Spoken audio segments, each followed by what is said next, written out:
Hello friends, आप सभी का स्वागत करते हैं हमारे चैनल ज्योति फन ब्लॉग पर। तो आप सब देख रहे हैं दर्द से मोहब्बत भाग 188। इससे पहले इस कहानी के 187 भाग अपलोड हो चुके हैं चैनल पर। प्लीज़ आप सब लोग ज़रूर पढ़ लीजिएगा। तो चलिए देखते हैं। अब तक आप सब ने पढ़ा था। संकल्प ने तो कसकर अपनी आंखें बंद कर ली थी। तभी निव्यांश थोड़ा सा गुस्से से आगे आता है और बोलता है कि तुझसे मुझे ये उम्मीद बिल्कुल भी नहीं थी संकल्प कि तू ऐसा करेगा, वो भी मेरे साथ। तू जानता भी है ना कि अगर वानर सेना को पता चल गया तो फिर क्या होगा। वैसे ही वानर सेना हम सबसे पहले से ही बहुत ज्यादा नाराज है और फिर तेरी ये चीज पता चलेगी तो पता नहीं क्या करेंगे। अब देखते हैं आगे। सब शांत हो गए थे और संकल्प को देखने लगे थे। रोहान कुछ बोलता उससे पहले ही निव्यांश ने उसे हाथ दिखाकर रोकते हुए कहा कि रोहान, तुमसे भी मुझे ये उम्मीद बिल्कुल भी नहीं थी। तुम्हें संकल्प को समझाना चाहिए था, उल्टी तुम तो इसका ही साथ दे रहे हो। तो संकल्प अभी कुछ बोलता उससे पहले ही निव्यांश ने फिर से धीरे से कहा कि तो कोई प्लान बनाया तुम लोगों ने या फिर बस सिया को मंडप से उठाने का ही है।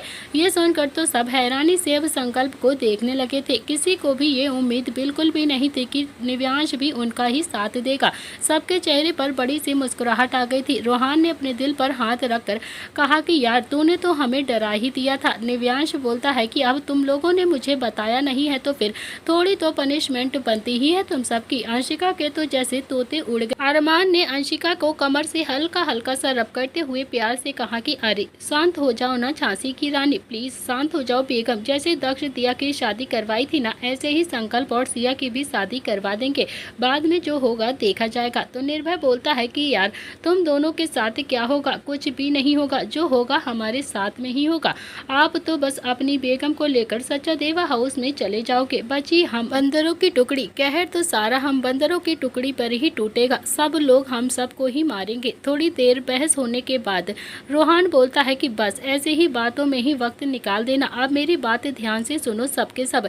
मैं और निव्यांश जा रहे हैं दिल्ली, वहां से ज्योति को लेकर आएंगे। ज्योति और अजय का किसी टाइम पर अफेयर था, दोनों ही रिलेशन में थे और फिर ज्योति ही है जो अजय का पर्दाफाश कर सकती है। निव्यांश बोलता है कि नहीं, मैं नहीं जाऊंगा। अगर मैं और तुम दोनों ही एक साथ गए ना तो फिर सच कहता हूँ पापा और चाचा को जरूर शक हो जाएगा कि हम दोनों कुछ ना कुछ बड़ा करने वाले हैं। वैसे भी वो हमारी गलती पकड़ने का बहाना ही ढूंढते रहते हैं। निव्यांश ने भी निर्भय की तरफ देखा तो निर्भय बोलता है कि रोहान भाई कैसे चलना है बताइए आप। तो रोहान बोलता है कि टिकट तो बुक नहीं हो रही है, गाड़ी से ही जाना पड़ेगा हमें।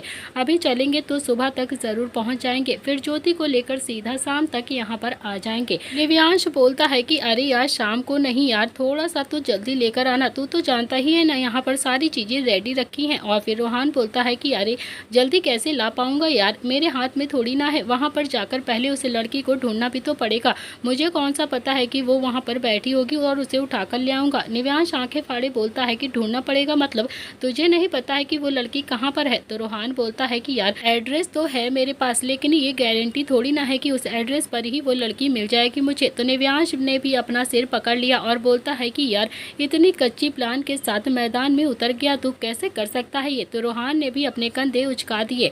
निव्यांश बोलता है कि तो ना तू कभी कभी संकल्प से भी ज्यादा छोटा लगता है मुझे। खैर छोड़ो, तू निर्भय को लेकर अभी के अभी निकल यहाँ से, मैं यहाँ पर सब कुछ संभाल लूंगा।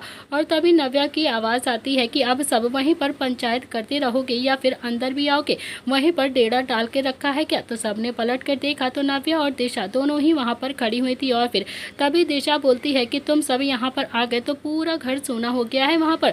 चलो जो भी बात करनी है तुम सबको अंदर जाकर कर लो, समझे तुम, यहाँ पर कोई नहीं रहेगा। सबने हाँ में अपनी गर्दन हिलाई और फिर एक एक करके सीधा अंदर की तरफ आने लगे।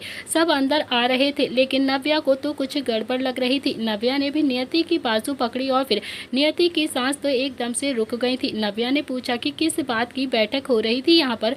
तो नियति ने भी अपना सलाइवा गटक लिया था क्योंकि नियति ही थी जो बहुत ही ज्यादा शांत और सीधी लड़की थी, जो सबको सच सच बता देती थी। झूठ बोलना तो उसे आता ही नहीं था। और फिर जैसे ही नव्या ने नियति की बाजू पकड़ी वैसे ही रूही को भी एकदम से हिचकियां स्टार्ट हो गई थी और रोहान ने भी अपना हाथ अपने माथे पर मार दिया था और समझ गया था अब तो भांडा फूटने वाला है। रूही तो डर के मारे हिचकियां लेने लगी थी। तो नव्या ने भी अब रूही की तरफ देखते हुए कहा कि हाथ मैंने तुम्हारी बहन का पकड़ा है, सवाल मैं उससे कर रही हूँ, लेकिन घबराहट तो तुम्हें हो रही। ऐसा लग रहा है कि जैसे चोरी तुम दोनों की पकड़ी गई हो, यानी हो ना हो तुम सब मिलकर जरूर कोई ना कोई खिचड़ी तो पका ही रहे थे ना यहाँ पर। कोई कुछ नहीं बोला है। और फिर बोलता भी क्या, किसी को भी समझ में नहीं आ रहा था कि वो क्या बोले। कोई भी सच नहीं बताना चाहता था। अगर ये सवाल दिशा पूछती तो तब तक तो अब दिशा को वो सब पागल बना चुके होते, क्योंकि वो बेचारी तो बहुत ही ज्यादा सीधी थी। लेकिन नव्या सीधी बिल्कुल भी नहीं थी। नव्या तो झूठ को एकदम से पकड़ लेती थी। कुछ सोचकर रोहान भी आगे आता है और नव्या को देखकर प्यार से बोलता है कि अरे बुआ, अच्छी बात नहीं है कि आप मेरी बीवी को ऐसे डरा रही हो। नव्या रोहान को देखकर छोटी आंखें करके बोलती है कि तुम्हारी रूही तो छिपकली से भी ज्यादा डर जाती है, समझा। तो रोहान भी अब एक कदम नव्या की तरफ और आता है और फिर बोलता है कि अरे बुआ, बहुत ज्यादा हो रहा है आपका। आप मेरी बीवी को ऐसे डरा नहीं सकती हो। आपका कोई हक नहीं बनता है उसे डराने का। नव्या बोलती है कि हाथ मैंने नियति का पकड़ा है ना, तुम्हारी बीवी का नहीं पकड़ा है, समझे तुम। फिर उसने नियति को देखकर कहा कि हाँ तो बताओ तुम यहाँ पर क्या खिचड़ी पक रही थी तुम लोगों की, बताओ अभी के अभी। तो नियति तो अब झूठ नहीं बोलती थी। उसे समझ में ही नहीं आ रहा था कि वो एकदम से क्या बोले नव्या से। उसने एक नज़र निव्यांश की तरफ देखा। इतने में ही नव्या फिर से बोलती है कि छोटे पैंथर को देखने से कुछ भी नहीं होगा, मेरी तरफ देखकर जवाब दो, क्या खिचड़ी बन रही थी यहाँ पर। मैं जानती हूँ कि तुम झूठ बिल्कुल नहीं बोलती हो, इसीलिए सच सच बताओ कि यहाँ पर क्या हो रहा था। और तभी संकल्प बीच में बोलता है कि अरे बुआ, मैं यहाँ पर बियर पी रहा था, मेरे साथ साथ सारे भाई यहाँ पर बियर पी रहे थे, सुन लिया ना आपने। अब सब बैठ कर वानर सेना के साथ थोड़ी ना बियर पीते। और फिर प्लीज आप प्लीज जाकर वानर सेना को तो कुछ भी मत बता देना। तो नव्या ने भी एक बार संकल्प को देखा और फिर एक बार नियति की तरफ देखा। तो नियति ने भी बस हाँ सी हल्की सी गर्दन हिला दी थी। नव्या ने भी नियति का हाथ छोड़ते हुए कहा कि तुम कहती हो ना तो फिर मान लेती हूँ कि यही बात होगी। फिर उसने संकल्प की तरफ देखकर थोड़ा सा घूर कर कहा कि शर्म नहीं आती है तुझे, घर में शादी है और फिर तुम लोगों यहाँ पर बैठकर बियर पीने के लिए बैठ गए। तो संकल्प भी हाथ जोड़कर बोलता है कि अरे बुआ माफ कर दो ना प्लीज, मेरी प्यारी सी बुआ हो आप। तो नियति तो वहाँ से चली गई थी और उसके जाते ही रोहान ने भी गहरी सांस ली और फिर रूही को अपने गले लगाकर प्यार से बोलता है कि बीवी किसी दिन मरवा दोगी तुम। करीब आधे घंटे के बाद रोहान और निर्भय दोनों ही दिल्ली के लिए निकल गए थे और फिर धीरे धीरे मेहंदी का फंक्शन भी खत्म हो गया था। सिया और अजय दोनों की ही मेहंदी हो चुकी थी। सिया अपने कमरे में थी और अपनी मेहंदी को देख रही थी और तभी उसके कमरे का गेट हल्का सा खुलता है। तो सिया ने पलट कर बिना देखे ही कहा कि अजय, लेकिन उसकी आंखों के सामने तो अजय नहीं बल्कि संकल्प खड़ा हुआ था, जो कि अभी सिया से मिलने के लिए आया था। सिया ने जब संकल्प को अपने कमरे में देखा तो सिया एकदम से उदास हो जाती है। उसे लगा था कि शायद अजय होगा, उससे बात करने के लिए आया होगा, लेकिन पिछले 2 दिन से तो अजय ने सिया से ढंग से बात भी नहीं करी थी। संकल्प ने मुस्कुरा कर कहा कि सॉरी, मैं अजय नहीं हूँ। सिया भी अब बिना किसी इमोशंस के साथ बोलती है कि मेरे कमरे में क्यों आए हो आप, यहाँ पर क्या कर रहे हो। तो संकल्प ने भी सिया की तरफ देखते हुए कहा कि तुमसे माफी मांगने के लिए आया हूँ। तो सिया हैरानी से बोलती है कि मुझसे माफी मांगने क्यों आए हो। संकल्प प्यार से बोलता है कि सगाई वाले दिन मैंने गड़बड़ कर दी थी ना तुम्हारे साथ, उसी के लिए तुमसे माफी मांगने आया हूँ। तो सिया भी कुछ नहीं बोलती है और फिर अंदर ही अंदर बहुत ज्यादा उदास हो गई थी। संकल्प ने एक बार फिर से सिया की तरफ देखा और कहा कि आई एम सॉरी। तो सिया भी हैरानी से देखने लगती है। संकल्प बोलता है कि तुम्हें हल्दी लगाने के लिए, और फिर सिया अभी कुछ भी नहीं बोली थी। तो संकल्प ने सिया की बाजू पकड़ी और फिर उसे खींचकर बालकनी में लेकर आ जाता है। बालकनी में ठंडी ठंडी सी हवा चल रही थी। सिया और संकल्प दोनों ही वहां पर खड़े हुए थे और नीचे गार्डन की तरफ देख रहे थे। संकल्प ने फिर चांद को देखकर कहा कि सिया तुम बहुत ज्यादा खुश तो हो ना अपनी लाइफ में। तो सिया धीरे से बोलती है कि हाँ बहुत ज्यादा खुश हूँ मैं। तो संकल्प ने भी अब सिया के चेहरे पर आए हुए बालों को हल्का सा हटाकर कहा कि वैसे तुम ना बहुत ही ज्यादा खूबसूरत लग रही हो आज। इस बार सिया थोड़ा सा पीछे हट गई थी और फिर थोड़ा सा डरती हुई आवाज में बोलती है कि मैंने तुम्हें माफ कर दिया है, इसका मतलब ये नहीं है कि तुम अपनी सारी हदें पार कर दोगे। तुम बिना पूछे मेरे कमरे में आओगे और फिर मुझसे ऐसी बातें करोगे। अब जाओ जाओ मेरे कमरे से बाहर।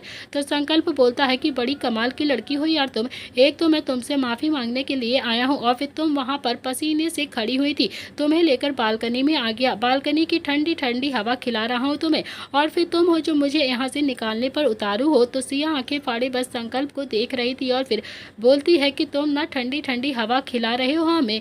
तो संकल्प ने भी हंसते हुए कहा कि अरे मैं तो बस मजाक कर रहा था, तुम तो बुरा मान गई यार, अच्छा ठीक है माफ कर दो, सॉरी। इतना कहकर संकल्प ने सिया के एक गाल को अपने अंगूठे और उंगली के बीच में दबाया और फिर उसे हिलाते हुए प्यार से कहा कि यार तुम ना सच में बहुत ही ज्यादा प्यारी हो, बहुत ही ज्यादा इनोसेंट हो तुम। एक बात कहूँ सिया, अगर अजय तुम्हारी जिंदगी में नहीं होता ना तो फिर मैं तुम्हें जरूर पटा लेता। सिया के तो एकदम से रोंगटे खड़े हो गए थे। वो संकल्प की बातों का मतलब निकालने की कोशिश कर रही थी और समझना चाह रही थी कि आखिर संकल्प क्या कहने की कोशिश कर रहा है। इसमें अब संकल्प ने फिर से हंसते हुए कहा कि अरे मजाक कर रहा हूँ, पर मुझे भी तुम्हारे जैसी ही लड़की चाहिए। कभी कभी लगता है कि तुम्हें रिजेक्ट करके मैंने शायद बहुत बड़ी गलती कर दी है अपनी लाइफ की। इतना कहकर उसने सिया की तरफ आंख मार दी और फिर वहां से चला गया और फिर इनडायरेक्टली ही संकल्प सिया को प्रपोज कर चुका था। और फिर सिया जो आंखें फाड़े हैरानी से उसे अपने कमरे से जाता हुआ देख रही थी। सिया तो आज सच में बहुत ही ज्यादा हैरान हो गई थी संकल्प का बिहेव देखकर। संकल्प दरवाजा खोलता उससे पहले ही सिया बोलती है कि संकल्प इसका क्या मतलब है। तो संकल्प ने भी पलटकर सिया की तरफ प्यार से देखा और फिर बड़ी ही स्टाइल से बोलता है कि तुम सच में इस घर से जाना चाहती हो क्या। तो सिया तो जैसे अभी संकल्प की बातों में बहुत ही ज्यादा हेपोटाइज हो रही थी, उसने हल्की सी ना में गर्दन हिला दी थी। तो संकल्प बोलता है कि तुम्हारे लिए एक ऑफर है, मुझसे शादी कर लो तो तुम हमेशा के लिए इसी घर पर रहोगी, कहीं भी जाने की जरूरत नहीं पड़ेगी। छोड़ो ना उस अजय को, मैं तुम्हें अजय से ज्यादा खुश रखूंगा, हमेशा परी की तरह। सिया अभी भी काफी ज्यादा हैरानी से संकल्प को देख रही थी और फिर तभी संकल्प ने इस बार थोड़ा सा तेज हंसते हुए कहा कि अरे यार फिर से मजाक कर रहा हूँ, तुम तो हर बात को सच ही समझ लेती हो। देखो खुद को कैसे चेहरा सफेद पड़ गया है तुम्हारा, ज्यादा दिल पर मत लिया करो किसी बात को, मेरी तो मजाक करने की आदत है आदत। इतना कहकर उसने एक बार फिर से सिया की तरफ अपनी आंख मारी और फिर वहां से हवा की तरह बाहर चल देता है। तो संकल्प के जाते ही सिया एकदम से रोने लगती है। वो तो पहले ही बहुत ज्यादा उदास थी, संकल्प उसे इनडायरेक्ट प्रपोज करके और रुला कर चला गया था। सिया की अवशिष्टियां कमरे के बाहर तक सुनाई दे रही थी। संकल्प को बहुत ज्यादा बुरा भी लग रहा था, लेकिन ये सब कुछ रोहान ने उसे करने के लिए कहा था। कुछ देर तक तो संकल्प भी काफी ज्यादा उदास होकर सिया की सिसकियों को सुनता रहता है और फिर वो वहां से चुपचाप से धीमो कदमों के साथ चला जाता है। तो वहीं दूसरी तरफ नील और रुद्र दोनों ही स्टडी रूम में हमेशा की तरह एक बियर की बोतल लेकर बैठे हुए थे। रुद्र ने बियर की बोतल ली और फिर उसमें से सिप मारते हुए कहा कि निर्भय रोहान कहाँ पर हैं, दिखाई नहीं दे रहे हैं आज। तो नील बोलता है कि यार पता नहीं, मैंने अवनी और बच्चों दोनों से ही पूछा है, लेकिन दोनों ही नहीं जानते हैं कि वो दोनों कहाँ पर हैं। रुद्र बोलता है कि नव्या को भी पता होगा निर्भय कहाँ पर है। तो नील बोलता है कि नहीं, नव्या को भी नहीं पता है कि कहाँ पर है निर्भय। इतना कहकर उसने भी रुद्र के हाथ से वो बियर की बोतल ली और फिर उसमें से सिप ले ली। कुछ सोचकर रुद्र फिर से बोलता है कि मुझे लगता है कि शादी में गड़बड़ होगी। नील ने भी बोतल रुद्र की तरफ बढ़ाते हुए कहा कि अरे यार कुछ भी नहीं होगा, वैसे भी तुझे रोहान से बहुत ज्यादा डर था क्या, वो तो चला ही क्या है, अब किस चीज का डर है। तो रुद्र बोलता है कि नहीं नील, तू हर बात को किसी भी प्यार भरी नजरों से मत देखा कर, इसीलिए तो बच्चों की गलतियां नजर नहीं आती हैं तुझे, लेकिन मैं तेरे जितना अच्छा नहीं हूँ, मुझे सब कुछ नजर आता है। हो ना हो रोहान अजय के खिलाफ सबूत लेने के लिए ही गया होगा, मेरी कैलकुलेशन तो यही कहती है। तो नील ने भी अब बोतल में से एक और सिप लेकर कहा कि अगर अजय गलत है तो फिर रोहान बिल्कुल सही है, और अगर अजय गलत नहीं है तो फिर रोहान झूठे प्रूफ लेकर तो नहीं आएगा ना हमारे पास, इतना तो मैं भी अपने बेटे को जानता हूँ। तो रुद्र ने भी अब बियर की बोतल लेकर बियर की एक घूंट में ही उसे खत्म कर दिया और फिर बोलता है कि पता नहीं, लेकिन मेरा दिल कहता है कि कल कुछ ना कुछ तो गड़बड़ जरूर होगी, कुछ ना कुछ तो धमाका होने वाला है। तो नील ने भी बोतल की तरफ देखकर कहा कि तूने सारी की सारी खत्म कर दी यार। रुद्र के चेहरे पर तो बड़ी सी मुस्कुराहट आ गई। तो वहीं दूसरी तरफ रोहान जो कि गाड़ी चला रहा था और निर्भय जो बिल्कुल उसके बराबर में बैठा हुआ झपकियां ले रहा था। तो रोहान ने भी अब निर्भय की तरफ देखते हुए कहा कि यार तुझे नींद आ रही है क्या। तो निर्भय ने भी अब हल्की सी हाँ में अपनी गर्दन हिला दी और फिर घड़ी में टाइम देखकर बोलता है कि यार भाई रात के 1 बजे नींद ही तो आती है, कौन सा है जो डांस करता होगा।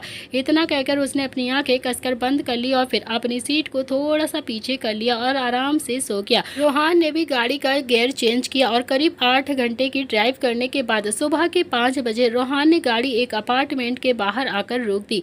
गाड़ी में ब्रेक लगने की वजह से निर्भय भी एकदम से उठ गया था और फिर उसने रोहान को देखा और एक अंगड़ाई तोड़कर बोलता है कि मिल गई ज्योति, कहाँ पर है ज्योति भाई। तो रोहान ने भी अपनी सीट बेल्ट उतारते हुए कहा कि अबे ज्योति अपार्टमेंट में मिलेगी ना, तो चल यहाँ से, यहाँ रोड पर थोड़ी ना मिल जाएगी मुझे। इतना कहकर रोहान अब गाड़ी से उतर गया और फिर दूसरी साइड से निर्भय भी जल्दी से गाड़ी से उतर जाता है। दोनों ही अब सीधा अपार्टमेंट के मेन गेट के वॉचमैन के पास पहुंचे। तो रोहान ने भी वॉचमैन की तरफ देखते हुए कहा कि भैया इस अपार्ट में कोई ज्योति नाम की लड़की रहती है क्या, ये देखिए ये है उसकी फोटो। तो वॉचमैन ने अभी उस फोटो को देखा और फिर बोलता है कि साहब ऐसे तो मैं नहीं जानता हूँ, लेकिन ज्योति नाम की तो बहुत सारी लड़कियां यहाँ पर रहती हैं। आप खुद ही देख लीजिए जाकर कितना बड़ा अपार्टमेंट है। आप मुझे ना उनका फ्लैट नंबर बताइए, मैं अभी देखकर बताता हूँ उनको कि आप कौन सी ज्योति की बात कर रहे हैं। और फिर तभी रोहान और निर्भय दोनों ही एक दूसरे को देखने लगते हैं। दोनों के पास अब कोई भी जवाब नहीं था, क्योंकि दोनों के पास यहाँ का एड्रेस था, अपार्टमेंट नंबर नहीं था। तो रोहान बोलता है कि भैया प्लीज़, फ्लैट नंबर तो मुझे नहीं पता है, मगर बस फ़ोटो ही पता है। क्या आप फ़ोटो देखकर नहीं पहचान सकते हो कि ये कौन सी ज्योति है और किस अपार्टमेंट में रहती है? तो वॉचमैन बोलता है कि अरे साहब, यहाँ तो 20-25 नाम की ज्योति लड़की होंगी। आए दिन कितनी ही लड़कियाँ यहाँ पर आती हैं और जाती हैं, ऐसे कैसे देखकर बता दूँ मैं आपको? अब तो नज़र भी बहुत ज़्यादा कमज़ोर हो गई है हमारी। ये सुनकर तो निर्भय ने उस वॉचमैन को ऊपर से नीचे तक गौर से देखा और फिर मन ही मन बोलता है कि यार हट्टा कट्टा 30-35 साल का आदमी है और फिर इसे अभी से ही दिखाई देना बंद हो गया है। लगता है इसे अपने नज़रिए से देखना ही पड़ेगा। और फिर निर्भय ने भी रोहान की बाजू पकड़ी और फिर उसे अपने पीछे खींचा और बोलता है कि रुक, मैं बात करता हूँ इससे। और फिर तभी वॉचमैन को देखकर बोलता है कि 10,000 कमाने हैं अभी के अभी। तो रोहान की आंखें तो हैरानी से फैल गई थी और फिर वॉचमैन को भी एकदम से हैरानी हो गई थी। वॉचमैन बोलता है कि मैं कुछ समझा नहीं साहब। अब तो निर्भय ने फिर से कहा कि 10,000 कमाने हैं या फिर नहीं। तो वॉचमैन ने भी बिना सोचे समझे ही हाँ में अपनी गर्दन हिला दी। और फिर निर्भय बोलता है कि तो फिर ठीक है, जल्दी से बता दो कि ये ज्योति कहाँ पर मिलेगी। बहुत ज़रूरी काम है हमारा इस लड़की से, किसी की ज़िंदगी और मौत का सवाल है। और ये सुनते ही वॉचमैन ने भी पहले अपना एक हाथ आगे किया, क्योंकि वो पैसे मांग रहा था निर्भय से। निर्भय ने भी उस वॉचमैन की तरफ देखा और मुस्कुरा कर कहा कि मियाँ बन दे तो तेज हो तुम, अभी थोड़ी देर पहले इन आंखों से दिखाई नहीं देता था तुम्हें और फिर अब इतना ज़्यादा चमकने लगी हैं आंखें। वॉचमैन भी कम नहीं था, वो भी मुस्कुरा कर बोलता है कि साहब 10,000 रुपए दोगे ना तो फिर अंधे को भी दिखाई देने लगेगा। तो निर्भय ने भी अब मुस्कुरा कर पीछे पलट कर रोहान की तरफ देखा और फिर रोहान ने भी जल्दी से जेब में अपना हाथ डाला, लेकिन उसके पास तो इस वक्त 10,000 का कैश था ही नहीं। फिर भी कहीं से उसे 500 का नोट निकालता है और फिर उसने 500 निर्भय की तरफ बढ़ा दिए थे। तो निर्भय भी काफ़ी ज़्यादा हैरानी से बोलता है कि नोट गिनने नहीं आते हैं क्या? तो रोहान ने भी अब आंखें दिखाते हुए कहा कि अबे 10,000 कैश लेकर थोड़ी ना घूमता हूँ मैं, इसके अकाउंट में ट्रांसफ़र कर देंगे।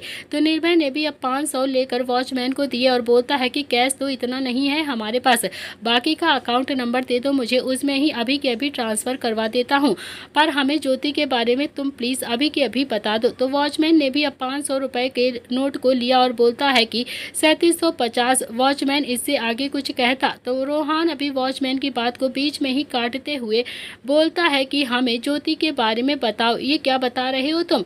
तो वॉचमैन ने भी एक एब्रो चढ़ाकर कहा कि यार साहब ये अकाउंट नंबर दे रहा हूँ मैं आपको। तो निर्भय ने भी ना में अपनी गर्दन हिला दी और फिर अपना फ़ोन निकालकर वॉचमैन की तरफ देखकर उसका अकाउंट नंबर ढंग से पूछा और फिर वॉचमैन ने भी अकाउंट नंबर बता दिया और उसके बाद निर्भय ने भी वॉचमैन के अकाउंट में सारे पैसे ट्रांसफ़र कर दिए। तभी निर्भय मोबाइल को जेब में रखता हुआ वॉचमैन की तरफ देखा और बोलता है कि एक बात भी इधर से उधर हुई ना तो फिर तुम्हारे लिए सही नहीं होगा, बिल्कुल भी सही नहीं होगा। सच सच बताना कि ये ज्योति कहाँ पर मिलेगी। अब हमें सही सही बताओ कि ज्योति कहाँ पर रहती है और अगर उसकी लाइफ के बारे में कुछ भी जानते हो ना तो फिर वो भी बता दो मुझे। तो वॉचमैन ने भी हाँ में अपनी गर्दन हिलाते हुए कहा कि साहब बहुत ही अच्छी लड़की है, पर बेचारी किस्मत की मारी है, बहुत ही ज़्यादा किस्मत बुरी है उसकी। इतना कहकर वॉचमैन ने अभी ज्योति के बारे में सब कुछ निर्भय और रोहान को बता दिया था। शायद ज्योति की कहानी बहुत ही ज़्यादा इमोशनल थी, इसीलिए निर्भय और रोहान भी काफ़ी ज़्यादा इमोशनल हो जाते हैं वॉचमैन की बातें सुनकर। सारी बात सुनने के बाद रोहान बीच में बोलता है कि निर्भय यार वो पैसे के लिए हमारे साथ जरूर चल सकती है। तो निर्भय भी थोड़ा सा काइंड हार्टेड था, वो भी एकदम से बोलता है कि रोहान भाई ऐसे तो ज्योति की मजबूरी का फ़ायदा उठाना बिल्कुल भी सही नहीं होगा हमारे लिए। तो रोहान ने कहा कि यार मजबूरी का फ़ायदा थोड़ी ना उठा रहे हैं, हम तो उसकी मदद कर रहे हैं। मदद तो खुद ही सोच, हम उसकी मदद करेंगे और फिर वो हमारी मदद करेगी, इसमें फ़ायदा उठाने वाली कोई बात ही नहीं है। इसमें फ़ायदा उठाने वाली कहाँ से कोई बात हो गई यार। तो निर्भय ने भी हाँ में अपनी गर्दन हिला दी और फिर दोनों ही अपनी गाड़ी के पास आ जाते हैं। करीब 1 घंटे के बाद रोहान ने गाड़ी हॉस्पिटल के बाहर आकर रोकी। दोनों ही भाई अब सीधा गाड़ी से बाहर आते हैं और फिर रोहान जो एक अंगड़ाई तोड़कर बोलता है कि यार पहले एक कप चाय पी ले, बहुत ज़्यादा थकान लग रही है। तो निर्भय ने भी आसपास अपनी नज़र घुमाई तो उसे एक चाय की स्टॉल दिखाई देती है। वो बोलता है कि हाँ हाँ चाय पी लेते हैं, मुझे भी पीना है, उसके बाद ही चलेंगे ज्योति के पास मिलने के लिए। वैसे भी पूरी रात सोया नहीं हूँ, थक तो गया ही हूँ ना। ये सुनकर तो रोहान हैरानी से निर्भय को देख रहा था और फिर निर्भय ने भी आंख मारते हुए कहा कि हाँ भाई सच में थक गया हूँ बहुत ज़्यादा, मुझे गाड़ी में नींद थोड़ी ना आती है। वो तो बस आंखें बंद किए हुए बैठा था।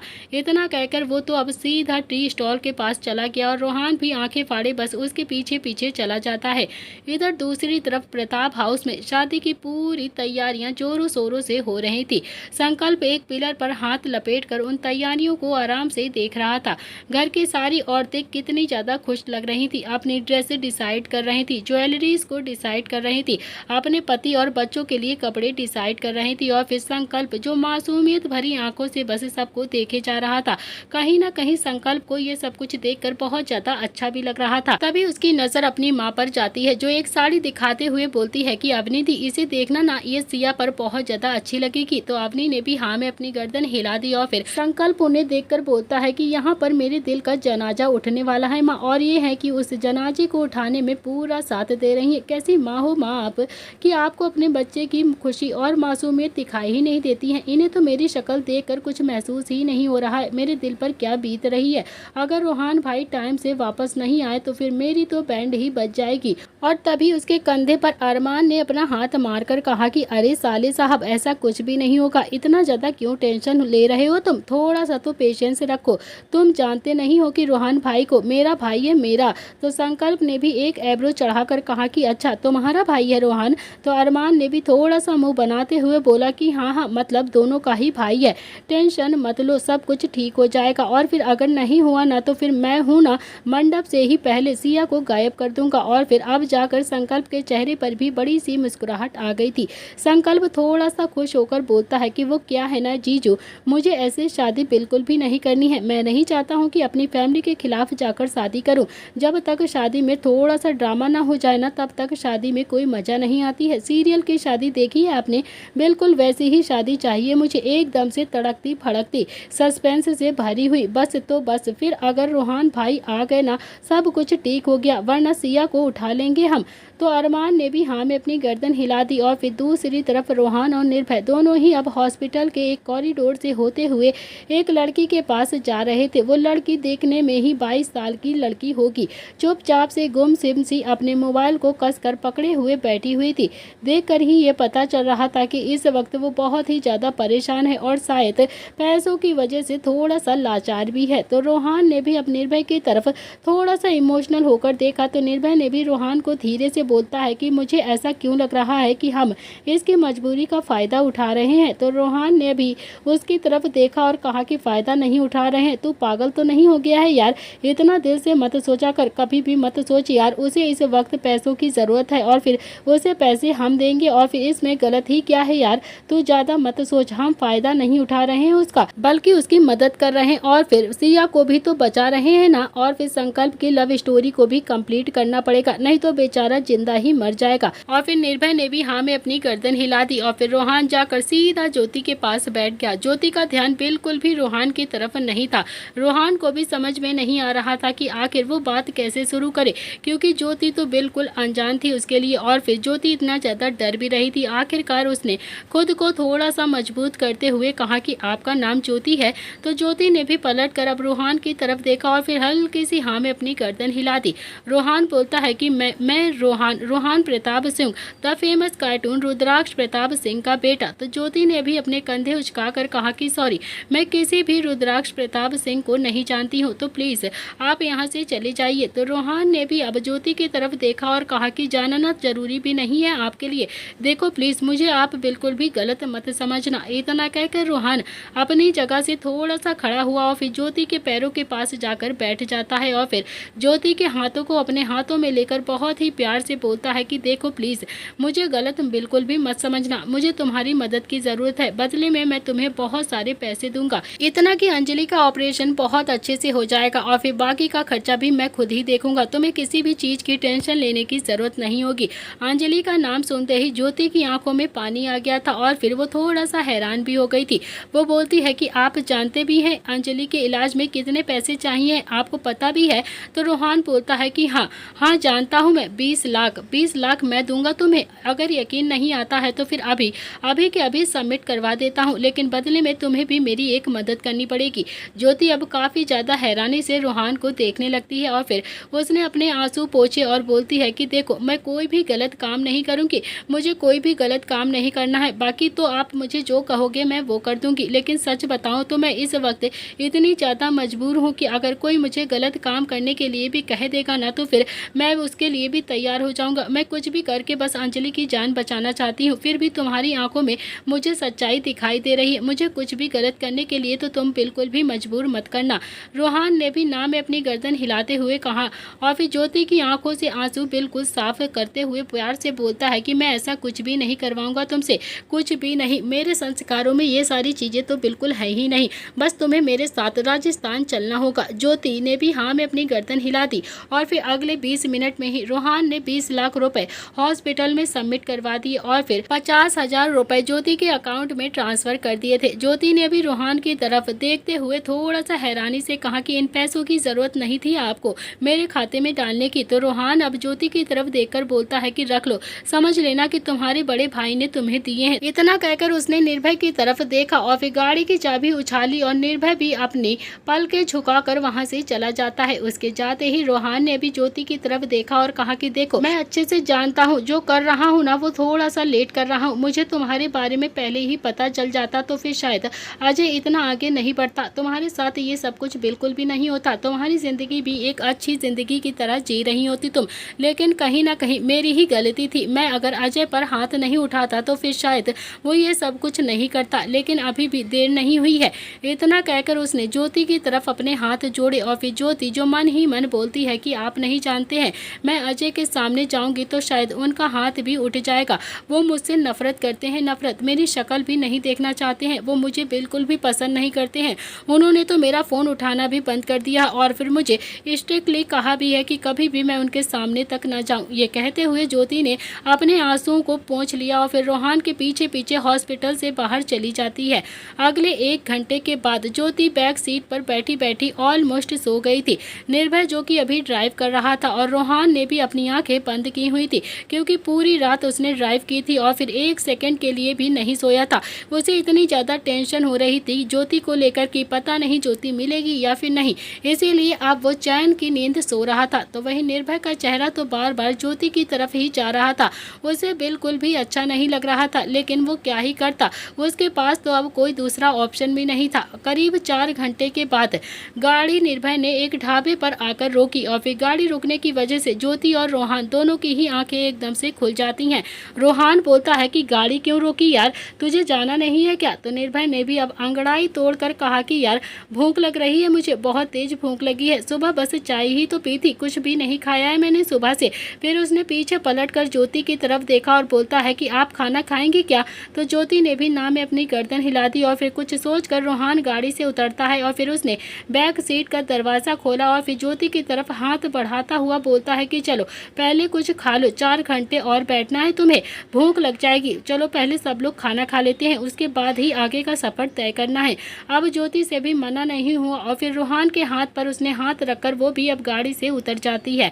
तो वहीं दूसरी तरफ प्रताप हाउस के गार्डन में ढोल नगाड़े बज रहे थे और संकल्प का ध्यान तो बस अभी टाइम पर ही जा रहा था। शाम के 4 बज गए थे लेकिन अभी तक रोहान और निर्भय दोनों ही नहीं आए थे, दोनों ही बहुत ज़्यादा लेट थे। तो संकल्प ने भी फ़ोन निकाला और फिर रोहान को कॉल किया तो उसका फ़ोन अभी स्विच ऑफ आ रहा था। संकल्प ने निर्भय को कॉल किया तो निर्भय ने तो फ़ोन को कट ही कर दिया था। निर्भय ने जानबूझकर फ़ोन को कट किया था। तो संकल्प ने अपने फ़ोन को घूरते हुए गुस्से से कहा कि निर्भय तू बस एक बार घर आ जा, फिर बताऊंगा तुझे, तेरी टांगे ना तोड़ी ना तो फिर मेरा नाम भी संकल्प नहीं, अगर आज मेरी सिया से शादी नहीं हुई ना तो फिर तेरा मुंह जरूर तोड़ दूंगा मैं, तुझे ना शादी करने के लायक नहीं रखूंगा निशी से। धीरे धीरे वक्त बीतता चला गया और शाम के 6 बजे का समय हो गया था, लेकिन रोहान जो ज्योति को लेकर अभी तक नहीं आया था। संकल्प का दिल तो अब जोरों से धड़कने लगा था। उसे बहुत ज़्यादा डर लगने लगा था। पूरा घर डेकोरेट हो चुका था। वो प्रताप हाउस को उदासी भरी नज़रों से निहार रहा था और तभी पीछे से निव्यांश आता है और फिर उसने संकल्प की कमर पर हल्का सा हाथ मारकर कहा कि यार इतना ज़्यादा परेशान क्यों हो रहा है तू तो बिल्कुल देवदास बन गया है। देवदास रोहान है ना, आ जाएगा, तुझे कोई भी टेंशन लेने की ज़रूरत नहीं है। संकल्प ने दांत पीसते हुए कहा कि 6 बज गए हैं और फिर 7 बज जाएंगे। 7 बजते ही बारात आ जाएगी और फिर जानते हो ना कि क्या होगा आगे। तो निव्यांश ने भी अब संकल्प की बाजू पकड़ी और फिर उसे अपने कमरे में लेकर आता है और फिर लगभग ढकेलता हुआ बोलता है कि पहले तो तू ये बता, क्या तू इन कपड़ों में शादी करेगा? नहीं ना तो फिर जाकर पहले कपड़े तो चेंज कर ले, या फिर ऐसे ही देवदास बनकर घूमता रहेगा। संकल्प ने भी पैर पटकते हुए कहा कि एक बात कहूँ भाई, जब मैं अकेला इस प्लान को एग्जीक्यूट कर रहा था ना तब मैं पूरा कॉन्फिडेंट था, लेकिन जैसे जैसे मैंने तुम सबको अपना प्लान बता दिया वैसे वैसे मेरे दिल की धड़कनें एकदम से बढ़ रही हैं। मैं सच कहता हूँ, अगर आज मेरी शादी सिया के साथ नहीं हुई ना तो फिर तुम सबको छोड़कर कहीं दूर चला जाऊंगा। कभी भी तुम लोगों के पास वापस नहीं आऊंगा। हमेशा हमेशा के लिए अपने संकल्प को खो दोगे आप सब। तो निव्यांश ने भी अब संकल्प के गाल पर एक चांटा जड़ते हुए कहा कि अबे जा ना, पहले जाकर तैयार हो जा। आया बड़ा डायलॉग मारने वाला, हर वक्त बस डायलॉग मारना रहता है तुझे। तो संकल्प ने तो वहीं बेड पर रखा हुआ कोट उठाया और फिर सीधा वॉशरूम की तरफ जाने लगता है और तभी निव्यांश ने भी अपनी हथेली माथे पर मारकर कहा कि अरे ओ भोले भंडारी, वो मेरा कोट है, मेरा, समझा तू? तो संकल्प ने भी पलटकर निव्यांश की तरफ देखा और थोड़ा सा मुंह बनाकर भौंवे चढ़ाता हुआ बोलता है कि तो फिर मेरे कपड़े कहाँ पर हैं? आपको मेरे कपड़े लाने चाहिए थे ना। तो निव्यांश कुछ कहता उससे पहले ही नियति कमरे में दाखिल होती है। उसके हाथ में अभी व्हाइट कलर का एक कोट रखा था और फिर उसने संकल्प की तरफ प्यार से बढ़ाते हुए कहा कि ये रहे तुम्हारे कपड़े, अब लो जल्दी से और पहन लो। तो संकल्प ने भी अब कपड़े पकड़कर सीधा उल्टा पलटा करके देखा और फिर बोलता है कि ये तो व्हाइट है ना। तो नियति बोलती है कि तो फिर कौन सा कलर पहनना है तुम्हें, बताओ मुझे। तो संकल्प ने भी कहा कि यार मुझे तो डार्क कलर ही पसंद है ना, तो फिर ये व्हाइट कलर क्यों लेके आया है मेरे लिए। तो नियति बोलती है कि शादी में काले नीले कपड़े नहीं पहने जाते हैं, आज यही पहन लो आप चुपचाप से, समझे। तो संकल्प बोलता है कि यार मैं दुनिया का पहला लड़का हूँ जिसकी शादी ऐसे हो रही है, और होगी भी या नहीं ये भी नहीं पता है मुझे तो कुछ पता ही नहीं है कि मेरी शादी हो रही है या फिर उस अजय की। लेकिन सच कहता हूँ कि अगर आज मेरी शादी सिया के साथ नहीं हुई ना तो फिर देखना कितना ज़्यादा तमाशा करता हूँ घर में। इतना कहकर संकल्प मुंह बनाता हुआ सीधा वॉशरूम में चला गया और लेकिन उसे पता था कि जैसे जैसे 1 मिनट गुजर रहा है उस पर क्या ही बीत रही है। सुबह से न जाने कितनी ही कॉल उसने रोहान और निर्भय दोनों को ही कर लिए थे, मगर किसी ने भी अब तक कोई भी रिप्लाई नहीं किया था। रोहान का फ़ोन तो स्विच ऑफ आ रहा था, लेकिन निर्भय जो जानबूझकर फ़ोन को उठा नहीं रहा था, बार बार फ़ोन को काट रहा था। आखिरकार वक्त थोड़ा और बीत गया और फिर बारात ढोल नगाड़े के साथ प्रताप हाउस तक पहुंच गई थी। संकल्प अपने कमरे की बालकनी में खड़ा हुआ ये सब कुछ देख रहा था और उसे बहुत ज़्यादा गुस्सा भी आ रहा था। उसके सामने अभी जो पिलर बना हुआ था उसने वहीं पर 2-3 बार अपना सिर जोर से पटक लिया उस पिलर पर। पीछे दक्ष और धैर्य दोनों ही खड़े हुए थे, जिनके हाथ में आइसक्रीम थी और फिर दोनों ही आइसक्रीम खा रहे थे और मुस्कुरा रहे थे, और दोनों को ही एकदम से संकल्प की सिचुएशन से कोई भी लेना देना नहीं था। तभी दक्ष बोलता है कि यार कुछ भी कहो, आइसक्रीम ना बड़ी ही मस्त है, बहुत ही अच्छी आइसक्रीम है ये। तो धैर्य ने कहा कि हाँ यार, मैं तो अपनी चूहिया को भी खिला दूंगा, वैसे भी परसों आइसक्रीम खाने की जिद भी कर रही थी वो, आज इस आइसक्रीम को दूंगा तो बहुत ज़्यादा खुश हो जाएगी। आज आइसक्रीम की स्टॉल पर ही खड़ा कर दूंगा उसे और कह दूंगा कि जो भी आइसक्रीम खानी है पेट भर के खा ले। तो संकल्प ने भी अब पलट कर उन दोनों की तरफ देखा और फिर थोड़ा सा चिढ़ता हुआ गुस्से से बोलता है कि साले आइसक्रीम खाकर मर जाओ तुम दोनों के दोनों, यहाँ पर मुझे आइसक्रीम दिखाने आए हो। इतना कहकर संकल्प गुस्से से वहाँ से चला गया और फिर सीधा सिया के कमरे में गया। लेकिन सिया, उसकी तो जैसे किस्मत ही खराब थी। सिया के कमरे में तो दुनिया भर की औरतों का जमाड़ा लगा हुआ था, बस वो तो एक नज़र बस सिया को ही देखना चाहता था और दिल के सुकून को लेना चाहता था, लेकिन जो भी देख नहीं पा रहा था इस वजह से उसे और भी ज़्यादा गुस्सा आ रही थी। संकल्प जैसे तैसे बस सिया को देखने के लिए ही अपनी मुंडी इधर उधर घुमा रहा था, लेकिन सिया के कमरे में बहुत ज़्यादा भीड़ लगी थी लड़कियों की। आखिरकार संकल्प वहाँ से भी पैर पटक कर वापस आ गया और फिर सीधा प्रताप हाउस के मेन गेट की तरफ आ जाता है, जहाँ पर अवनी और किट्टू दोनों ही मिलकर अजय की आरती उतार रही थी। अजय भी अब थोड़ा सा नाटक करते हुए बहुत ज्यादा खुश दिखाई दे रहा था। अजय की नजर संकल्प पर जाती है और फिर उसके चेहरे पर एक बड़ी सी मुस्कुराहट आ जाती है। तो वहीं संकल्प को भी समझ में नहीं आया कि अजय उसे देखकर ऐसे मुस्कुरा क्यों रहा है। आखिर उसमें उसका क्या लगा है जो वो उसे देखकर इतना ज्यादा मुस्कुरा रहा है। तो अब संकल्प को क्या पता था कि अकेला वो ही नहीं है जो इस शादी को तोड़ना चाहता है। अजय को खुद ही ये शादी नहीं करनी है, वो खुद ही इस शादी को तोड़ने के लिए कुछ भी कर सकता था। बस दोनों के बीच में रीजन बिल्कुल अलग अलग थे। तो संकल्प अभी फिर से अपने फोन में निर्भय का फोन नंबर डायल करने लगता है और उसे अब तो बहुत ही ज्यादा गुस्सा आ रही थी, लेकिन इस बार निर्भय का फोन भी स्विच ऑफ आ रहा था। संकल्प ने एक गहरी सांस ली और वही जानता था कि वो अपना गुस्सा कैसे कंट्रोल कर रहा है, कैसे वो अपने दिल की हालत को समझा रहा है। और तभी उसकी नजर एकदम से अजय पर जाती है जो मंडप में बैठा हुआ था और पंडित जी के बाद आए हुए रस्मों को कर रहा था। संकल्प काफी ज्यादा हैरानी से खुद में बड़बड़ाए जा रहा था। अरे अभी तो ये चौखट पर खड़ा था और फिर इतनी जल्दी मंडप में भी आ गया। अब तो शादी की तैयारियां भी पूरी हो चुकी हैं, शादी भी स्टार्ट हो गई है यार। हे भगवान, वक्त अब इतनी जल्दी जल्दी क्यों बीत रहा है? क्यों इस वक्त को आप रोक नहीं सकते हो? थोड़ा धीरे धीरे काम करवाओ ना। इधर दूसरी तरफ फ्लैशबैक, ज्योति एक क्लब के बाहर अपनी फ्रेंड के साथ खड़ी हुई थी। ज्योति बोलती है कि नेहा यार, हमें यहाँ पर नहीं आना चाहिए था, यहाँ तो अमीर घर के लड़के लड़कियां ही आते हैं, हमारा यहाँ पर क्या काम है? तू चल, हमें सेलिब्रेट ही तो करना है, हम किसी नॉर्मल से रेस्टोरेंट में बैठकर सेलिब्रेट कर लेंगे। और वैसे भी मेरे पास इतने पैसे नहीं है कि मैं इस क्लब के अंदर जाऊं, देख कर ही इतना बड़ा लग रहा है, और फिर अगर इसके अंदर गई तो फिर 4-5 हजार का चूना तो आराम से ही लग जाएगा। ना बाबा ना, मेरे पास इतने पैसे नहीं है, तो चल हम किसी छोटे से रेस्टोरेंट में ही सेलिब्रेट कर लेंगे। तो नेहा ने अब ज्योति की तरफ देखते हुए कहा कि चल यार, तू इतनी ज़्यादा टेंशन क्यों ले रही है? कोई पैसा वैसा नहीं लगेगा इसमें, मेरा बॉयफ्रेंड है ना, उसके फ्रेंड का बर्थडे है, उसी ने ही तो इन्वाइट किया है मुझे, मैं अकेले नहीं आना चाहती थी, इसीलिए तुम्हारे साथ यहाँ पर आ गई। अब चल ना, अंदर चलते हैं, क्यों बेकार में ही अपना और मेरा मूड दोनों का ही खराब कर रही है। और वैसे भी तेरा भी तो बर्थडे है, सेलिब्रेशन भी हो जाएगा साथ में और फिर एंजॉय भी कर लेंगे। आखिर तू भी तो आज 20 साल की कंप्लीट हो गई है ना। इतना कहकर नेहा ने ज्योति की तरफ एक हाथ बढ़ाया और फिर एक भी ना सुनी उसकी, और फिर उसका हाथ पकड़कर क्लब के अंदर जबरदस्ती लेकर आ जाती है। क्लब के अंदर जाते ही ज्योति की आंखें हैरानी से फैल गई थी। सच में वो क्लब बहुत ही ज्यादा सुंदर था और बहुत ही ज्यादा आलीशान बड़ा सा था। वहां पर लग रहा था कि सच में कोई नॉर्मल आदमी नहीं जा सकता है। वहां पर खड़े हुए लड़के लड़कियां बहुत ही ज्यादा अमीर अमीर घर के लग रहे थे। ज्योति ने एक नजर उन सब के कपड़े देखे और फिर खुद की तरफ देखा जो एक सिंपल से ब्लैक गाउन में आई थी। उसे अब थोड़ा थोड़ा सा बुरा भी लग रहा था।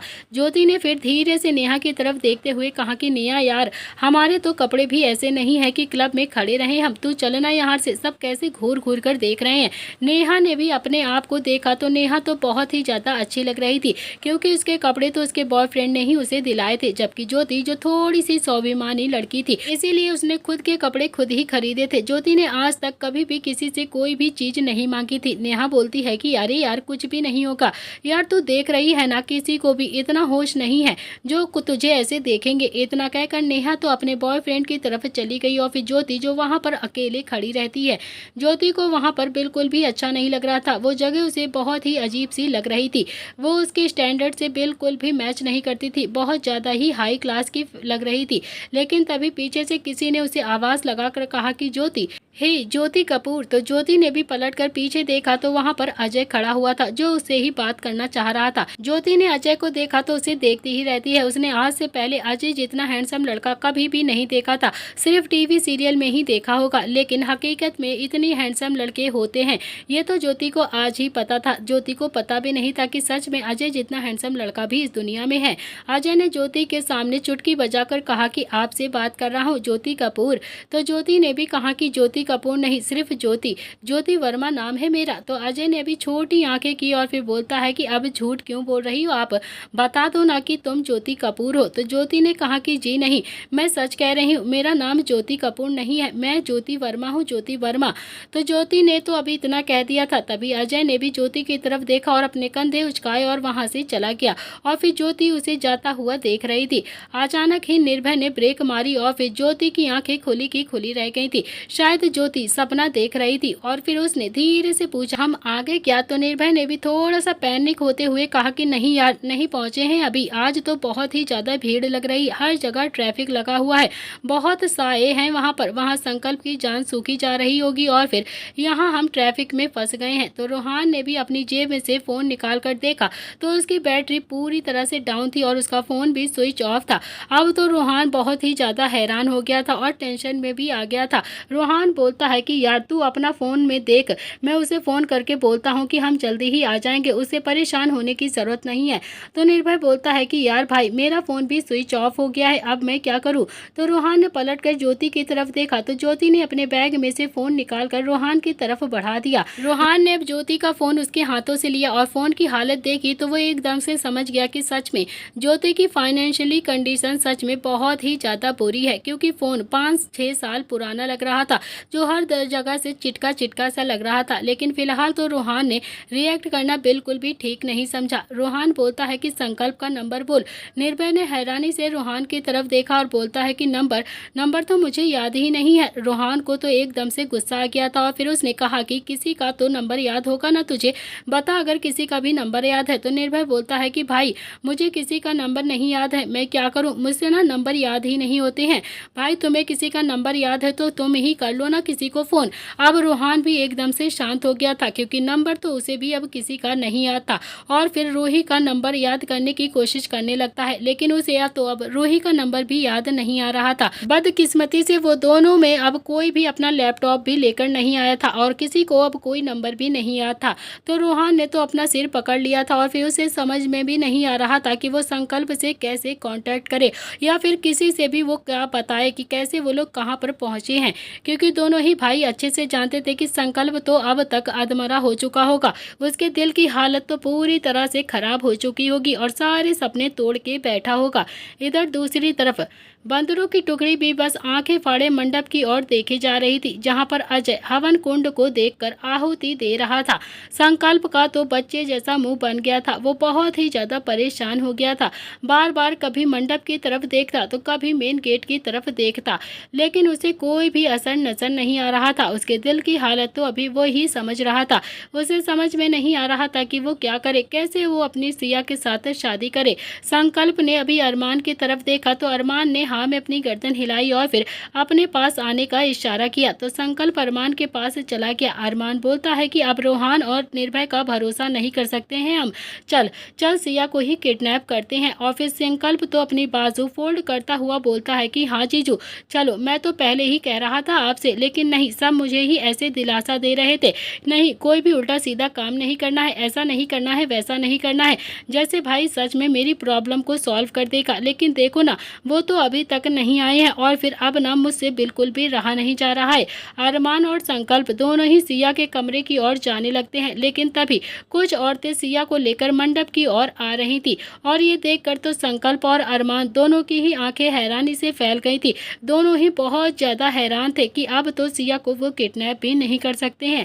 संकल्प बोलता है कि अरे पंडित जी ने तो मंडप में बुलाने के लिए कब कह दिया है, मुझे तो पता ही नहीं चला। अरमान ने ना में गर्दन हिलाते हुए कहा कि साले मुझे क्या पता कब कहा है सिया को नीचे बुलाने के लिए। इतने में ही पंडित जी ने आवाज लगाई, जजमान कन्या को बुला दीजिए। अब तो संकल्प की आंखों के सामने उसकी दुनिया लुटती हुई नजर आ रही थी, उसके सारे सपने टूटे जा रहे थे और देखते ही देखते सिया अजय के साथ मंडप में आकर बैठी हुई थी और संकल्प तो उसे तो बस लगभग हार्ट अटैक आने ही वाला था। और तभी निव्यांश उन दोनों के पास आकर बोलता है कि यार हम हार नहीं सकते हैं, हम संकल्प की लव स्टोरी को ऐसे ही बीच में नहीं हरा सकते हैं, हमें कुछ ना कुछ तो करना ही होगा। संकल्प ने दांत पीसते हुए कहा कि हार तो रहे हैं, वो देखो अजय ने सिया के हाथ पर अपना हाथ रखा हुआ है, कुछ ही देर में दोनों के फेरे भी हो जाएंगे और फिर वो सिया को लेकर यहाँ से हमेशा के लिए चला जाएगा और तुम सब मुंह देखते रहना, मेरा कुछ भी मत करना, अपने भाई के लिए कुछ नहीं कर सकते हो। सच कह रहा हूँ, गलती कर दी है, रोहान भाई को अपने दिल की बात बताकर मैंने बहुत गलत कर दिया है। सिया और अजय दोनों ही मंडप में बैठे हुए थे, इसीलिए बहुत सारे मेहमान जा चुके थे, अब तो बस खास मेहमान ही बचे हुए थे, वो भी विदा लेकर एक एक करके जा रहे थे। बंदरों की टुकड़ी तो अब इकट्ठा हो गई थी और सोच रही थी कि ये शादी कैसे रोकी जाए, कैसे सिया को अब संकल्प के साथ उसकी शादी करवाई जाए। कुछ भी सोचकर दक्ष ने कहा कि यार एक आइडिया है मेरे पास, मैं प्रताप हाउस की लाइट्स को बंद कर देता हूँ और फिर इसी बात का फायदा उठाकर तुम लोग सिया को मंडप से उठा लेना, उसके बाद जो होगा देखा जाएगा। ज़्यादा से ज़्यादा वानर सेना 1-2 चांटा मार देगी और फिर घर से निकाल देगी। इससे ज़्यादा क्या ही करेगी हमारा। लेकिन यार संकल्प को ऐसे तो नहीं देख सकते हैं ना, उसकी लव स्टोरी ऐसे ही नहीं ख़त्म कर सकते हैं, उसका कुछ ना कुछ तो करना ही पड़ेगा। बंदरों की टुकड़ी ने भी अब डिसाइड कर लिया था कि अब वो प्रताप हाउस की लाइट्स को बंद कर देंगे और फिर इसी का मौके का फ़ायदा उठाकर संकल्प और अरमान सिया को किडनैप कर लेंगे और फिर बाद में सिया की शादी संकल्प के साथ करवा देंगे। सब ने आंखों ही आंखों में प्लान को एग्जीक्यूट करने की तैयारी कर ली थी और फिर दक्ष और धैर्य दोनों ही प्रताप हाउस के गार्डन की बैक साइड की तरफ चले गए। दोनों ही अब इलेक्ट्रिक के बॉक्स को देख रहे थे। दक्ष बोलता है कि धैर्य चले भाई, ये शुभ काम तो तू ही कर दे, आखिर हमारे भाई की लव स्टोरी का सवाल है, कुछ ना कुछ तो करना ही पड़ेगा, नहीं तो बेचारा हमें छोड़कर स्वर्ग लोक चला जाएगा। तो धैर्य ने भी अब दक्ष की तरफ देखा और थोड़ा सा बच्चे जैसा मुंह बनाकर कहा कि यार तू ही कर देना प्लीज, मैं नहीं कर सकता। दक्ष बोलता है कि ओ मामा कर देना प्लीज, चुपचाप से इतना भी भाव क्यों खा रहा है तू, कर दे भाई, नहीं तो वो मंगलसूत्र पहना देगा और फिर संकल्प हम सबके गले में पट्टा डालकर फांसी पर लटका देगा हम सबको। तो धैर्य की तो अभी बिल्कुल भी हिम्मत नहीं हो रही थी। तो दक्ष ने भी फिर से गहरी सांस ली और बोलता है कि हे भगवान, अब सब कुछ आपके हाथ में ही है, जो भी करना बस शुभ ही करना। अगर संकल्प सच में सिया से प्यार करता है ना, तो फिर उन दोनों की जोड़ी पार लगा देना, हमेशा के लिए उसे उसकी सिया के साथ बंधन में बांध दो, उन दोनों की जोड़ी को एकदम से अच्छे से आशीर्वाद दे दो। इतना कहकर दक्ष ने हिम्मत करके मेन स्विच को निकाल दिया और फिर जैसे ही मेन स्विच निकाला वैसे ही पूरे प्रताप हाउस में अंधेरा छा गया था। अंधेरा होते ही दक्ष और धैर्य दोनों के दिल की धड़कनें एकदम से बढ़ गई थी और दोनों ही चुपचाप से वहीं पर खड़े रहते हैं। दक्ष बोलता है कि कब लगाना है, धैर्य बोलता है कि यार 5 मिनट तो वेट करते ही हैं, उसके बाद ही लगा देंगे। तो वहीं प्रताप हाउस के अंदर जब लाइट गई तो रुद्र ने थोड़ा सा तेज आवाज में कहा कि कोई लाइट को देखो जाकर, कैसे चली गई, इतनी अच्छे काम में ये लाइट कैसे जा सकती है, आज से पहले तो कभी भी नहीं जाती है ना। तो पूरे प्रताप हाउस में सिर्फ अभी अंधेरा ही अंधेरा था, लेकिन हवन कुंड की अग्नि जल रही थी, उसकी ही हल्की हल्की सी रोशनी कुछ कुछ दिखाई दे रही थी। संकल्प और अरमान दोनों ने ही अपने चेहरे को अच्छे से कवर किया और फिर धीरे धीरे मंडप की ओर बढ़ रहे थे। और तभी प्रताप हाउस के घर में एक बड़ी सी स्क्रीन पर कुछ फोटोज स्लाइड होने लगती हैं। सब उन फोटोज को देख रहे थे। अरमान और संकल्प दोनों ही मंडप के पास पहुंच गए थे। संकल्प ने पहले सिया के मुंह पर एक हाथ रखा और फिर दूसरे हाथ से और फिर उसके दोनों हाथों को अपने हाथों में जोर से पकड़ लिया। सिया जो काफी ज्यादा छटपटाने लगती है, लेकिन संकल्प ने उसे एक पल के लिए भी नहीं छोड़ा था। तब तक अरमान ने भी अजय की पगड़ी को थोड़ा सा आगे की तरफ झुका दिया था ताकि वो हवन कुंड की रोशनी में उन दोनों को पहचान न ले। संकल्प सिया को लेकर वहां से जाने लगा और तभी उसकी नजर उस बड़ी सी स्क्रीन पर पड़ती है जहां पर सिया और संकल्प दोनों की ही फोटो स्लाइड हो रही थी। वो फोटो गलत एंगल से खींची हुई थी, जिस वजह से ऐसा लग रहा था कि जैसे सिया और संकल्प के बीच में कोई अफेयर चल रहा हो। और ये देखकर तो संकल्प का हाथ सिया की पकड़ से एकदम से छूट गया। तो वहीं अरमान भी अब आंखें फाड़े बस स्क्रीन को ही देखे जा रहा था। निव्यांश ने अंधेरे में ही अरमान को देखा और फिर अरमान ने तो हैरानी से अपने दोनों हाथ मुंह पर रख लिए थे। तो वहीं सिया ने अभी संकल्प की पकड़ से निकलकर संकल्प को हल्का सा धक्का देकर कहा कि कौन हो तुम, कहां पर लेकर जा रहे हो मुझे। तो धैर्य और दक्ष दोनों ही अब बाहर मेन स्विच के पास में ही खड़े हुए थे। दोनों ने ही टाइम देखा तो 7 मिनट बीत चुके थे। और फिर दक्ष बोलता है कि यार इससे पहले कि बड़े पापा नौकरों पर चिल्लाने लगे और यहाँ पर आ जाए सब, हमें इसे ठीक कर देना चाहिए और यहाँ से निकल जाना चाहिए। वैसे भी अब तो 7 मिनट बहुत होते हैं, हो गया होगा काम। धैर्य को भी अब दक्ष की बात बिल्कुल सही लग रही थी और फिर तभी धैर्य ने भी स्विच उठाया और जैसे ही लगाने को हुआ तो वैसे ही उन दोनों के कान में एक थप्पड़ की आवाज गूंजती है। उन दोनों के ही चेहरे की हवाइयां एकदम से उड़ गई थी और फिर दोनों ने ही जल्दी से उस मेन स्विच को लगा दिया और फिर पूरे घर की लाइट आ जाती है। दोनों की दिल की धड़कनें एकदम से भाग रही थी। दोनों ही भागते हुए जल्दी से प्रताप हाउस के अंदर आते हैं। दोनों ने ही देखा तो अंदर का नजारा एकदम से बदला हुआ था। शुभ के सामने संकल्प खड़ा हुआ था और शुभ ने ही संकल्प को खींचकर एक चाटा मारा था। संकल्प का चेहरा तो अब एक तरफ को हो गया था। सिया और अजय दोनों ही मंडप से उठ गए थे। इस वक्त पूरे प्रताप हाउस में सिर्फ प्रताप फैमिली और ओबरॉयज फैमिली ही बची हुई थी। बाकी सारे मेहमान तो यहाँ से जा चुके थे। शुभ ने जोर से चिल्लाते हुए गुस्से से कहा कि मैं जानता था संकल्प कि तू बहुत ही ज्यादा शरारत मदद करता है, लेकिन ये नहीं पता था कि तू इतनी घटिया हरकत भी करने लगा है। तेरी हिम्मत कैसे हुई ये सब कुछ करने की? 10 बार तुझसे पूछा था ना मैंने कि सिया पसंद है या फिर नहीं, तू सिया से शादी करना चाहता है या फिर नहीं। तूने मना कर दिया था ना कि तुझे सिया नहीं पसंद है, तू सिया के साथ शादी नहीं करना चाहता है। और फिर अब वो जब किसी से खुशी खुशी शादी कर रही है तो फिर तू उसके साथ अपने फ्यूचर के सपने देख रहा है, तो फिर तू उसकी खुशियों में आग लगाने पर उतारू हो गया है। सच सच बता, जो इन फोटोग्राफ में दिख रहा है वो सच है या फिर नहीं? बता मुझे कि सच है कि नहीं, सच सच बता दे कि क्या सच है। तो दोस्तों, इसी के साथ इस कहानी का आज का एपिसोड यहाँ पर समाप्त होता है। कल के एपिसोड में आपको पता चलेगा कि आखिर कौन सी फोटो है जो प्रताप हाउस को इतना ज्यादा हैरान कर रही है। संकल्प और सिया की किसने की है ये फोटोज क्लिक? क्या होगा इस कहानी में आगे, ये सारी चीजें जानने के लिए आपको देखना पड़ेगा इस कहानी का अगला भाग।